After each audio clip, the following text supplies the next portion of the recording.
بسم الله الرحمن الرحيم لا أقسم بيوم القيامة ولا أقسم بالنفس اللوامة أيحسب الإنسان أن لن نجمع عظامه بلى قادرين على أن نصفي بنانه بل يريد الإنسان ليفجر أمامه يسأل أيان يوم القيامة فإذا برق البصر وخسف القمر وجمع الشمس والقمر يقول الإنسان يومئذ أين المفر كلا لا وزر إلى ربك يومئذ المستقر ينبأ الإنسان يومئذ بما قدم وأخر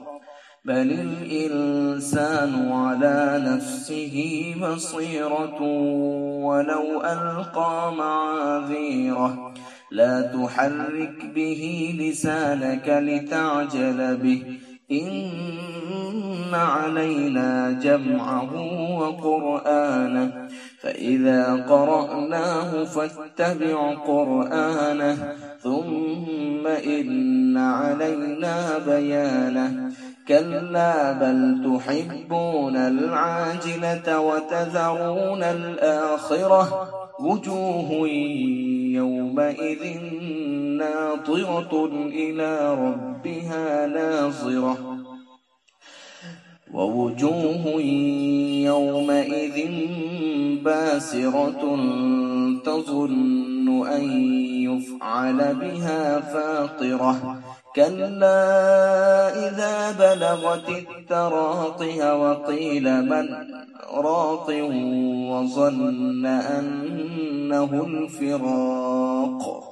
والتفت الساق بالساق إلى ربك يومئذ المساق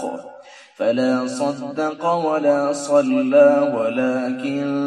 كذب وتولى ثم ذهب إلى أهله يتمطى أولى لك فأولى ثم أولى لك فأولى أيحسب الإنسان أن يترك سدى ألم يك نطفة من مني يمنى ثم كان علقة فخلق فسوى فجعل منه الزوجين الذكر والأنثى أليس ذلك بقادر على أن يحيي الموتى